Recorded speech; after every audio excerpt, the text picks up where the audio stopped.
Bonjour à tous et bienvenue pour une nouvelle vidéo Marprod. Alors aujourd'hui un petit tuto pour apprendre à tiger. Alors qu'est-ce que le tigeage? Le tigeage c'est tout ce qui va vous servir à renforcer le collage, le montage d'une figurine. Parfois c'est nécessaire, parfois ce ne l'est pas. Quand vous avez des petites figurines qui sont bien conçues avec des systèmes d'emboîtement et tout ça, comme vous pouvez rencontrer dans les jeux qui sont assez développés, type Games Workshop et compagnie, vous avez souvent pas besoin parce que d'une part la figurine est petite, donc les éléments sont fins et pas très lourds, donc ça suffit, et puis les emboîtements sont assez solides. Mais parfois, quand vous avez des kits résine ou des figurines de gamme un peu moins développée, vous avez besoin de renforcer le tigeage parce que les connexions sont pas là, le découpage est un peu aléatoire, ou alors carrément sur des grosses figurines comme des titans ou tout ça, les connexions, les systèmes de fixation n'existent carrément pas, donc il faut les créer, puisque de toute façon, c'est des kits qui sont censés être travaillés, et pour renforcer le tigeage, avec les grosses pièces qu'il y a, il est nécessaire de tiger. Donc là, par exemple, on est sur une figurine, on va dire, de moyenne taille, une figurine Ben Forge, je crois, c'est... alors je sais plus, j'ai plus le truc en tête, si ça va être derrière... Hop là. C'est une figurine dont j'ai déjà fait la review, donc c'est Darkland, et c'est la marque, je l'ai plus là, c'est quoi la marque? C'est Mears Miniature, qui est une marque anglaise qui fait pas mal de kits résine avec des gros monstres comme ça.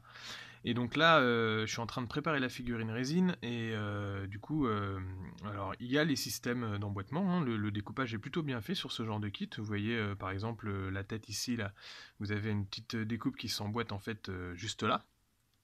Mais pour ce projet, j'avais besoin de agrandir le scarabée, et donc j'ai besoin de renforcer le tigeage. Je crois que je l'aurais fait quand même de toute façon, parce que au niveau de la résine, il peut y avoir une sorte de graisse qui, même si vous avez nettoyé les éléments, peut un peu nuire au collage. Donc c'est pour ça qu'il faut parfois poncer un petit peu les zones à en coller avant de mettre la colle. Et si vous avez des grosses figurines, là par exemple le bras il est quand même assez long, il peut être accroché en partie, on sait jamais. Donc j'ai préféré mettre une tige et coller. Et en plus, de toute façon, comme je dois retravailler un peu la grosseur, l'agrandir un petit peu, c'est pour ça que j'ai laissé un espace qui va me permettre de recombler avec de la résine pour retravailler. Pareil ici, hein, normalement l'abdomen se colle directement, mais comme j'ai besoin d'agrandir, j'ai tout collé un peu en décalé pour pouvoir resculpter entre les deux et faire l'agrandissement. Donc ici j'ai tigé sur les élytres ici avec deux tiges qui viennent se plaquer. Alors comment tiger? Il vous faut donc soit une perceuse à main, comme ceci. Donc une perceuse à main, c'est simplement un mandrin en fait, un mandrin simple, sur lequel on vient dévisser comme ça, et on vient mettre un petit foret. Donc les petits forets, vous pourrez les trouver dans tout bon magasin de modélisme qui se respecte. Donc sous-entendu, c'est-à-dire pas à Games Workshop, parce que je vous rappelle que Games Workshop n'est pas un magasin de modélisme, mais c'est un vendeur de figurines. Donc les choses qu'ils vendent là-bas sont certes de qualité plutôt correcte, mais bien moindre que tout ce que vous pourrez trouver dans un bon magasin de modélisme. Donc je vous invite à aller voir les magasins de modélisme ferroviaire, où vous trouverez du matos souvent de meilleure qualité et en plus moins cher. Pour les forêts, moi après de nombreuses années de test, je vous déconseille de prendre la première gamme, parce qu'en fait c'est des forêts dont le matériau est, on va dire, un peu mou et de mauvaise qualité, qui du coup va s'abîmer beaucoup plus vite. Vous allez forcer dessus, vous allez les péter. Du coup vous allez en fait dépenser plus en achetant des forêts de moindre qualité, puisque vous allez vous en péter tous les 4 matins. Et donc là, je vais citer une marque parce que c'est ce que vous allez pouvoir trouver le plus facilement possible, y compris dans les grandes surfaces bricolage qui ont souvent des présentoirs. Ça va être Dremel, parce que franchement, les forêts Dremel que moi j'ai en ce moment, alors d'une, je les ai pas encore pétées, même les petits comme ça, et je trouve que la qualité on va dire, d'affûtage est très très bonne. Alors on peut réaffûter, hein, mais c'est toujours assez difficile sur ce genre de petits trucs. Et du coup, la qualité de Dremel, je pense elle est pas mal. Alors, j'ai pas testé autre chose, hein, il y a certainement d'autres marques qui sont encore mieux. Mais la Dremel, c'est ce que vous trouverez assez facilement, et donc c'est du bon matos. Donc, on revient aux outils. Ça, par exemple, c'est une perce simple qui va coûter entre, je dirais, 6 et 7 euros, et avec une dizaine de forêts avec, qui peuvent se ranger à l'intérieur ici. Donc j'en ai plein derrière. C'est la perceuse que j'utilise en déplacement parce qu'elle est pratique, parce que je peux ranger les forêts et installer soit des forêts ici, soit une figurine à peindre. Par contre, au niveau de la forme, elle n'est pas très, elle est pas très ergonomique, on va dire. Parce que quand vous l'utilisez, souvent vous la mettez en force sur votre paume comme ça pour tourner comme ça. Et du coup, le culot ici va se détacher au bout d'un moment. Donc c'est bien de prendre ce genre de perceuse, si vous les trouvez. C'est-à-dire qu'au bout, il y a une vis qui tourne. Et du coup, quand vous allez percer, comme ça, vous allez avoir de la force et en plus ça va tourner au bout. Et donc du coup, c'est assez pratique. Donc moi j'en ai plusieurs, hein. J'ai celle-là, j'en ai même des comme ça, qui peuvent se mettre des deux côtés. Alors c'est pratique parce que du coup vous pouvez utiliser un gros forêt et un petit, ou alors éventuellement mettre deux figurines si vous êtes ambidextre et vous pouvez se prendre de deux côtés, non je rigole. Et par exemple celui-là, ça c'est des trucs que j'ai trouvé en brocante qui me servent essentiellement à sculpter, mais ça peut servir de perceuse à main quand même. Avec pareil deux têtes, une tête qui se range ici là, qui va être plus fine que celle qui va accueillir le gros truc, et qui peut aussi permettre de ranger des forêts à l'intérieur. Donc là il y en a un, mais voilà. Et donc je vous conseillerais donc ce modèle. Ce modèle là, il a un corps qui se dévisse au bout, et vous avez quatre têtes pour 4 tailles différentes. Alors là par exemple des forêts énormes, vraiment gros. Là on va dire petit. Après vous avez moyen ici et puis un tout fin à l'intérieur, donc il faut dévisser la tête. Donc ça peut vous permettre de ranger également des forêts à l'intérieur. Donc là si on dévisse la tête, on a l'autre système ici. Donc ça c'est plutôt pratique. Celle-là elle est vraiment pas mal. Je mets un gros forêt dessus parce que du coup j'ai besoin de beaucoup de force, et du coup c'est pratique qu'elle tourne dans la paume comme ça. Mais bon, celle-là elle est très bien aussi. Et du coup, soit vous avez ce genre de truc, c'est-à-dire la perceuse à main, soit vous avez ensuite les Dremel, les perceuses électriques portatives, qui sont alors soit avec un flexible pour que ça soit plus pratique, ou soit directement comme ça. Il y en a sur batterie, il y en a sur secteur, ça c'est à vous de voir. Sauf que, alors c'est très utile d'avoir les deux en fait, parce que la perceuse à main, elle a l'avantage de ne pas tourner vite, étant donné que c'est vous qui la faites tourner et que vous ne pouvez pas aller aussi vite qu'une perceuse, à part si vous avez des super pouvoirs. Et du coup, elle va vous permettre de percer à peu près n'importe quoi avec une certaine, enfin on va dire une plus grande précision que si vous avez la perceuse électrique, parce que la perceuse électrique elle va tourner assez vite quand même. Même les plus petites vitesses sur la perceuse électrique iront parfois trop vite pour ce que vous voulez faire, donc c'est bien d'avoir les deux. Et notamment sur le plastique. Sur la résine, vous n'avez pas de souci parce que la résine, elle va partir en petits morceaux, sans chauffer et sans fondre. Mais si vous essayez de percer des kits plastiques avec une perceuse à main, ça ira, la vitesse de rotation du forêt ira souvent trop vite, et du coup votre plastique va fondre autour du forêt. Ça va vous faire des trous énormes, ça peut vraiment niquer votre kit, on va dire.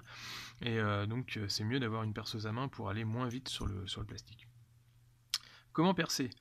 Donc vous prenez bien appui avec votre perceuse une fois que vous avez la bonne position, et ensuite vous l'utilisez sur la pièce que vous voulez percer. Ici par exemple on va faire ça sur la jambe, une des pattes de ce petit kit là qui ira par là. Toujours, hein, normalement ça elle est là. Ici je vais les mettre là pour augmenter le kit, et je vais certainement en resculpter même deux autres. Donc là par exemple sur celle-là, j'ai déjà percé. Donc on perce comme ça, et à l'intérieur on met une petite tige de la taille du forêt si possible. Si vous avez du fer plus gros, par exemple, moi sur les gros kits j'utilise ce genre de métal, qui est un métal qui est très raide et qui du coup sert à tiger les grosses pièces, par exemple au niveau de l'articulation hanche buste d'un gros titan. Vous pouvez mettre une voire deux tiges pour que ça tienne bien.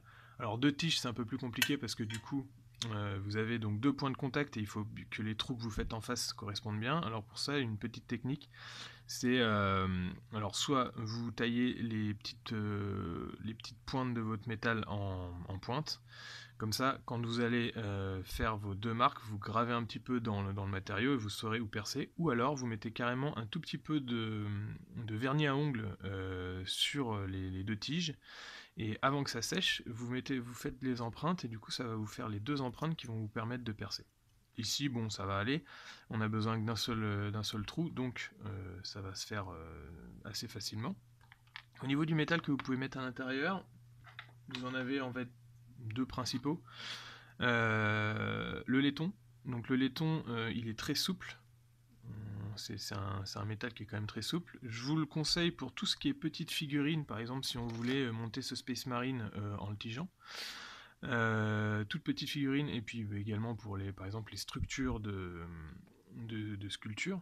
Par contre, pour tout ce qui est figurine un peu plus grosse, je vous conseille l'acier comme ça.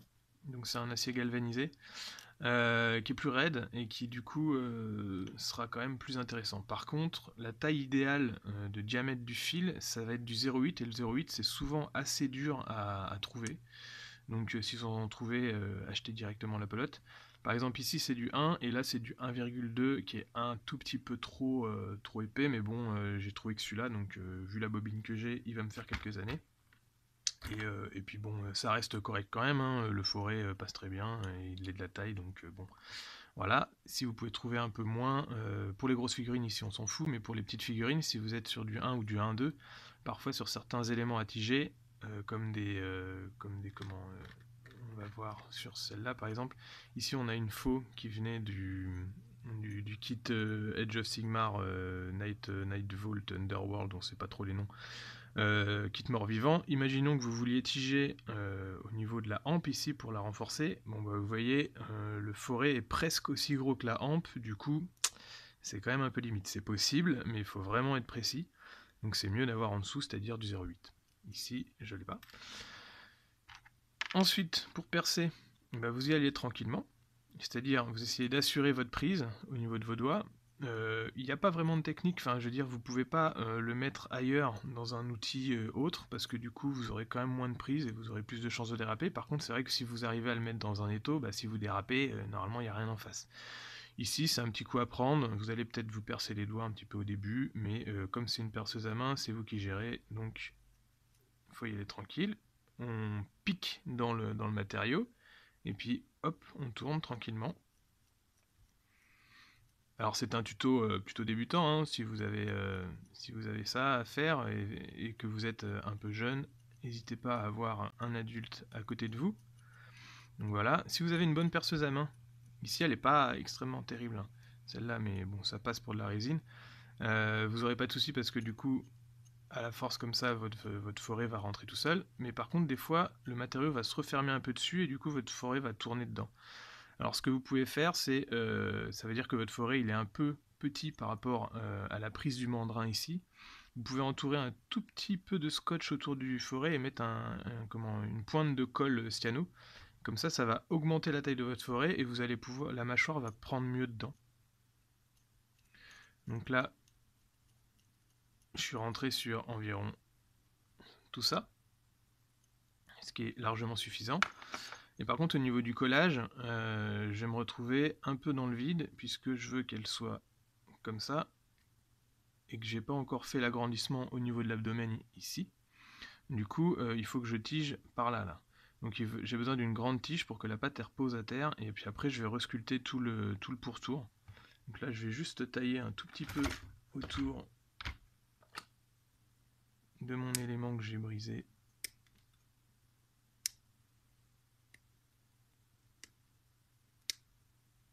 Pour venir resculpter par-dessus plus tard. Donc là on verra pas la sculpture, hein, c'est un tuto juste le tigeage. Et j'ai besoin d'une grande tige, donc j'en prends une bonne longueur comme ça. Ensuite, je mets un point de colle dans le trou que je viens de faire, c'est-à-dire sur la pâte ici. Et j'enfiche la tige à l'intérieur. Et normalement ça suffit. Si vous voulez encore renforcer le tigeage, vous pouvez même mettre une boule de résine verte, toute petite, ici. La résine verte va en fait un peu pomper la colle, et ça va former une soudure qui est plutôt intéressante. Donc résine verte plus super glue avec la tige, je vous garantis que c'est un tigeage qui colle bien. Et donc là, on va l'installer par ici, donc dans le creux ici. Et puis après, à moi de refaire la jonction. Donc je vais creuser là.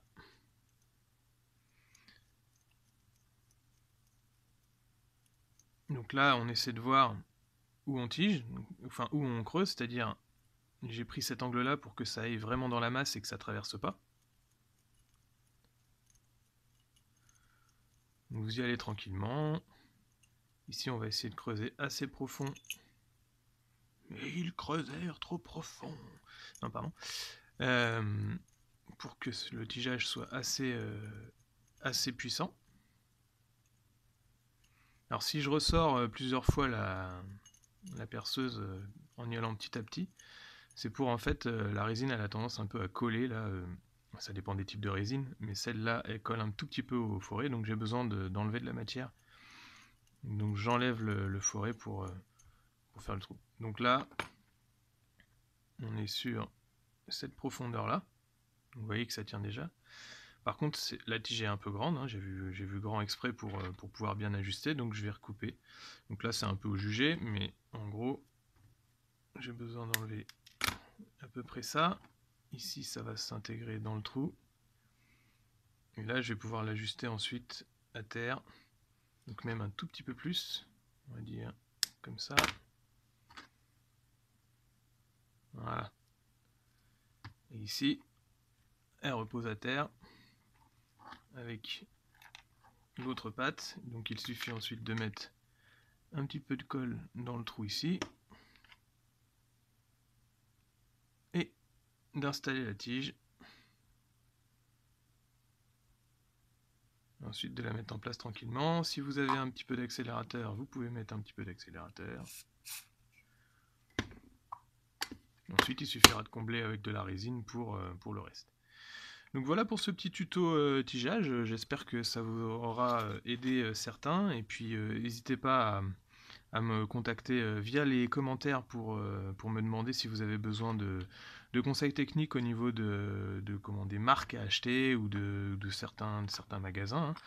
Vous avez plein de petites chaînes indépendantes de passionnés qui ont des magasins de modélisme, notamment ferroviaires et tout. Vous pouvez trouver du matos que vous ne trouverez pas ailleurs et qui est vachement intéressant, comme je sais pas moi, plein de forêts, plein de petits mandrins différents, plein de tailles de cartes plastiques ou de chaînes d'accastillage, que vous ne trouvez pas dans les magasins classiques de figurines et qui pourront vous servir dans certains projets. Donc je vous conseille d'aller faire le tour de ces magasins. N'hésitez pas à partager ce petit tuto, et puis à bientôt pour d'autres projets modélisme, et abonnez-vous à ma chaîne. Merci à tous.